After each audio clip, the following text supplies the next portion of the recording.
Today's criminal made the genius move of explaining all the crimes he was committing in his business while on the No Jumper podcast. I'll give you a few examples without me saying something that's going to put me in prison. This is Idriss Qibaa, and what he was doing was in fact very illegal and might have gotten him arrested recently. On February 28, 2025, the DOJ posted Las Vegas man pleads guilty to extortion, stalking, threatening text messages, and money laundering. What makes this story unique is that both me and my family were victims of this idiot. Thankfully, he's one of the dumbest criminals I'll feature on this channel. Even the federal complaint against him outlines how he went on the No Jumper podcast outlining extortion schemes he has perpetrated against multiple victims. It's just crazy that it's still the wild, wild west of social media, because I'm somebody who is lucky enough. Somebody said it's the internet cartel. I don't want to ever call it that, but I think it's pretty sick. The internet cartel is an appropriate nickname for this guy's operation, and thankfully his schemes relied on threats over the internet and not in person. The earliest arrest I found was in May 2015 when Idriss was 18 years old in Seattle. He was arrested for property destruction with probable cause. Imagine at this point, this is 6 years ago, and I'm just working I'm a normal person at this point. I'm setting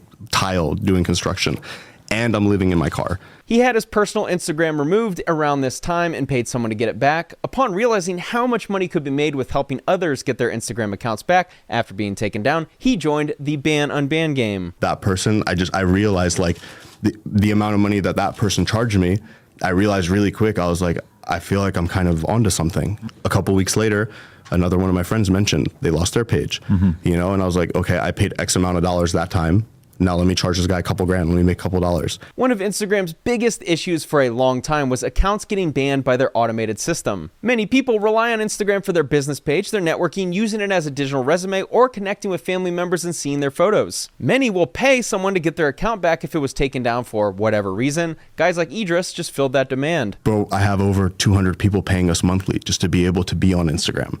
To give you an idea on how much money can be made in these weird little niches on social media, he shared his revenue. I'm going to wake up every month to $600,000. 620 what?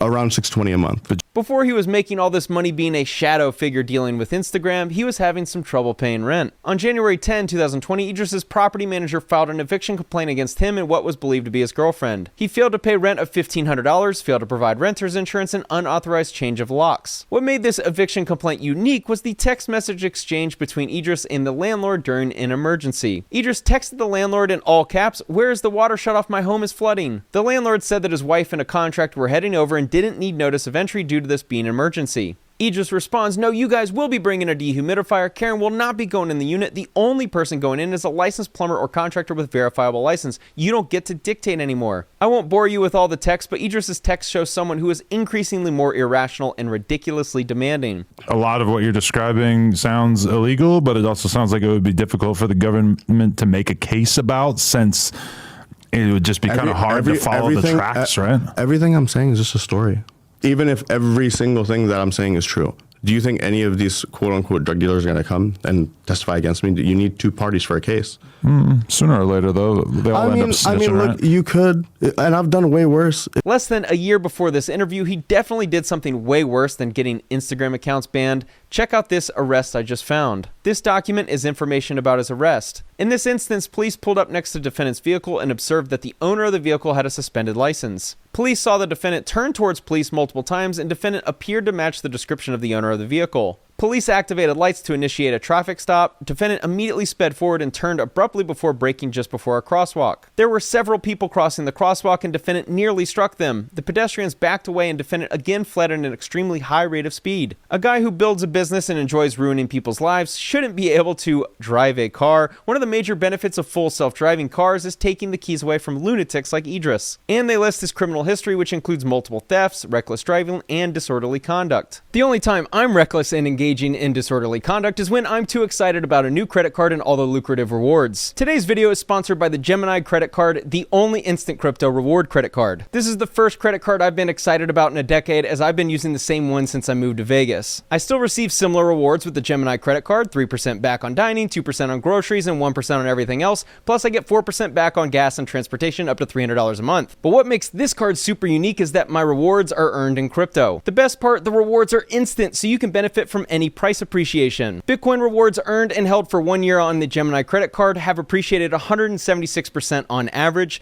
Pick Bitcoin or 50 other cryptos and switch anytime. So while I complete my everyday purchases like buying groceries or filling up my car with gas, I'm investing while I spend. Even just 1 to 3% rewards on spend add up over time, which is why I find the Gemini Credit Card incredibly valuable. The card also looks great in your wallet because it's sleek stainless steel, no number, and 4 color options: black, silver, rose gold, or Bitcoin orange. To sign up, go to Gemini.com/Spencer to get $200 in Bitcoin when you spend $3,000 in your first 90 days. You can see if you pre-qualify with no impact to your credit score. So click the link in the description or head to Gemini.com/Spencer to apply and start earning crypto instantly. You know, somebody like me that's going to come in and just like, there's nothing Instagram involved. Like, I'm going to destroy your life in this, like, in every single way possible. Like, imagine like you're perma on jury duty. You're getting signed up for the army. Your phone, every phone number that you have is going you can't live anymore. You're going to set up a payment plan, even if you can only pay $20 a month. You're going to pay. Following this interview, Idriss would run into the law once again, but this time the arrest will come with significant penalties. In July 2024, he received a criminal complaint. On April 1, 2024, the Federal Bureau of Investigation was made aware of an extortion threatening communication scheme being perpetrated by Idriss Qibaa against victims located in various states. Qibaa is known by pseudonyms to include Danny and Unlocked. Unlockforlife.com also offers a service where customers can purchase TLO, which includes the personal identifying information of someone that can be posted online, known as doxing. I've talked to stars who have told me that they paid to get it back 20 times. And over and over and over. They just have to keep paying to get it back. And I'm like, you realize what's happening to you, right? Like, the same person that's getting you it back. You're getting extorted. Many people who had big follower accounts experienced their account getting banned, and they would pay someone like Idriss to get it unbanned. It became extortion because people like Idriss would be the person getting the victim's account banned without the victim knowing, and then they would pay Idriss to get the account back. Imagine your house gets robbed and a lot of valuable items are stolen. And then a guy like Idriss comes to you and says, hey, for a flat fee, my team will help recover the items that were stolen from you and will agree to a 100% refund if we don't find the thief and items. Only to find out that the criminal that broke into your house was Idriss all along. And that, my friends, is how you get to $620,000 a month in revenue. Victim 1 was a guy with initials JT. JT asked Qibaa for a quote to obtain an Instagram username. Qibaa quoted JT a price of between $4 and $5 grand. JT declined Qibaa's services. When JT did not purchase the username, Qibaa took offense and began to threaten JT. Qibaa told JT that JT had wasted Qibaa's time, blocked JT's Instagram pages, and demanded $10 grand to reinstate it. JT offered Qibaa $8,500 to reinstate the account, and offer Qibaa accepted. Extortion is illegal for obvious reasons. It's the easiest way to make money and why the criminals like Idriss have had a lot of power to ruin people's lives. Some of you might say, wow, why would someone pay $8,500 for an Instagram account? These are people making 6 and 7 figures per year through their IG, so $8,500 just comes out to be a small business expense. Somebody like that, for us, we're not going to go and just keep banning them over and over and over. For us, there's a better solution. Instead of, for every time I ban somebody, it costs money. What's the solution? The solution is making them pay monthly. Qibaa asked JT if he could promote his services on JT's Instagram account, and JT denied knowing that people were being extorted. This triggered Qibaa, and you're about to see why he was arrested. In December 2023, Qibaa called JT and threatened to destroy him and his family. Qibaa threatened to call JT's ex-wife's lawyer and CPS on his children. Qibaa told JT he was extorting him for 10 grand. JT then cut off all communication with Qibaa. Here's the messages JT and his family received from Qibaa. He sent their home address in the first text, then said a family member Amanda is next target, then sent her number and address. Then the middle image is him texting Amanda, the sister. She responds, who is this? He says, the guy that's going to murder your drug dealing brother. Tell him Unlock says hi though. We have your entire family's info. The image on the right appears to be Idriss sending a house address to his Telegram group and offering $1,000 in Bitcoin to whoever goes to the house and sends pic of the target. I'm assuming to then extort them out of fear of risking their safety. The amount of power that we hold, like I could sit there and I could really make some people's lives hard. There's a handful of guys like Idriss that operate in this black hat area of social media services, and they're all dangerous because of how much they can ruin someone's life, and most of them are unknown. You showed me a bunch of people who I have interviewed in the last year, let's just say, who were buying fake followers, getting their enemies banned, getting their accounts back, which is obviously that's kind of like the more common thing, and paying monthly, paying for me to delete their address off of my story. And we're just within those screenshots, there's over $150,000 right there between 3 people. I haven't seen any of the evidence, but apparently Idriss would dox people's home address on his Instagram as a way to try and get people to pay faster. Victim 2 has initials AT, who is a San Diego-based businessman who came to know Qibaa in approximately April 2024. AT paid $25,000 to purchase the rights to an Instagram handle @Ace from Qibaa. I've made a video on a San Diego businessman nicknamed Ace Rogers, whose name AJ Thakor would have the AT initials, so I'm very confident it's him. AT never received the rights or his money back. After the failed transaction between AT and Qibaa, AT attempted to pay Qibaa $10,000 to leave AT alone. Qibaa refused and demanded $100,000 instead. AT ceased all contact with Qibaa at that point. What I find hilarious about this situation is that victim AT, aka Ace Rogers, is the most vindictive person I've made a video about. I would highly recommend watching my video on him titled Insane Millionaire Sues Local Pizza Shop, as it details how ridiculous Ace Rogers is and how childish he acts. So for him to get scammed by Idriss is low-key kind of hilarious, and I'd love to see these two try and extort each other, but it looks like Ace just wanted to pay him to go away, and Idriss thought he found a whale dumb enough to pay him $100,000. AT started to receive threatening communications as frequent as every other day. The caller made threats to shoot or injure AT's daughter, fiance, dog, business partners, and their families. Ace Rogers is the guy who shouted obscenities at the dock worker while riding away in his Lamborghini yacht. Let's just say that not a single person in San Diego feels sorry for Ace being a victim in this complaint. Only the cops call me AJ Thakor, and we don't need anyone calling the cops.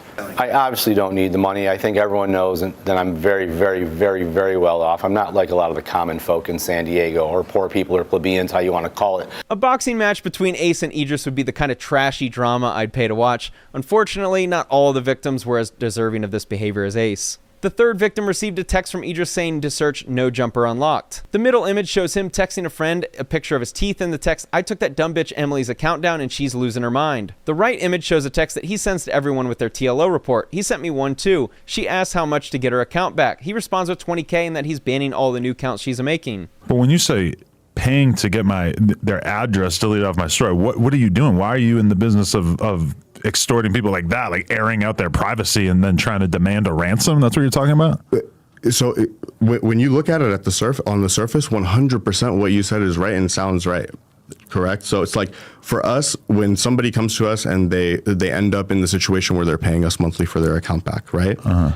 For me, I have a couple options. It's like I can sit there and keep deleting their account, doing this, that, whatever, and then it's like what's the most valuable thing to you is where you live. The fourth victim was told their account could be returned for $12,000, and they set up a dinner meeting with Qibaa to discuss. After canceling, Qibaa became irate and began the threats. They filed and were granted a restraining order against Qibaa in the Los Angeles County Superior Court. Idriss wrote in his Telegram chat that he'd offer a $50,000 reward for anyone who sleeps BO this week. For anyone who doesn't have immediate access to Urban Dictionary, that means take someone's life. The other image shows the text he sent to BO. Cute restraining order. Last I checked, you're still going to die, along with many other threatening messages and names of family members. Victim number 5 owns this house in Las Vegas. They rented it to Idriss for $97.50 a month in 2024. But Idriss was having issues at the gate because he hadn't picked up the gate openers for residents yet. Qibaa was therefore required to enter through a guard entrance and show identification. Qibaa did not agree with the process and sent racial slurs to the owner and his agent. The community HOA received constant complaints due to Qibaa and fined the owner $5,000. Idriss will always leverage his ability to ruin someone's life through extortion, threats to safety, mass text threads, and sending over family information. KD, Idriss's landlord, received a text message which included KD's personal identifying information such as name, social security account number, address, phone number, and email address. The image he always sends is someone's TLO report, which includes a lot of personal info. Qibaa was scheduled to move out of the house by July 2024. On July 18, 2024, he sent a text to the landlord and his agent that the air conditioning wasn't functioning properly and sent threatening communication to them both. The next day, his agent received this security warning on her computer in an attempt by Idriss to hack into her computer. The final victim in this complaint has an even wilder story. Idriss found someone who is a relative of a high-ranking politician, so Idriss took that victim's Instagram account down and then demanded money to get it reinstated. This victim paid Idriss $20,000 in Bitcoin as they feared for their family's safety. On June 29, 2024, Qibaa showed up at the victim's residence in Beverly Hills, California. Security camera footage showed Qibaa grabbed a rock from the driveway and smashed the windshield of a white 2022 Bentley and white 2023 Mercedes-Benz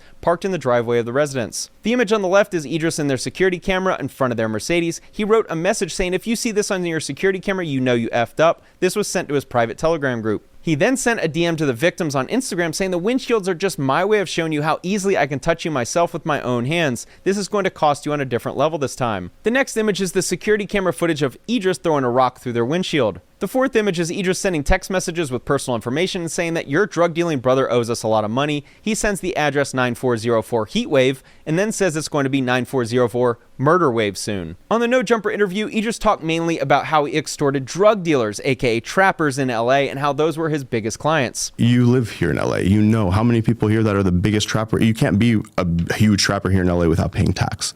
You've heard, and down to the people that pull up on you for interviews, you see how they pull up, and they pull up that way because they pay tax and because they can pull up that way. You know what I mean? It's for a reason. It's no different than like, it's just that's the internet version of it. One of his revenue streams is charging a tax for protection, basically a digital tax to ensure your accounts wouldn't be taken down or your family wouldn't be threatened. He really was the digital cartel. And in case you're wondering, some of these terms were new to me too. I won't read all the texts he sent, but it's alarming how many threats he would message people. This dude is a deranged psycho and operates his business the same way. Prison is the only place he should reside. In this message, he told the victim, you think a group of little ghetto kids won't come and eat you for 5K, let alone my generous ass gives them 50K, haha, and that their head will be a snack for the pigs in Sinaloa. I have a team, I have employees, all this, whatever, but I don't have anywhere near the overhead you have.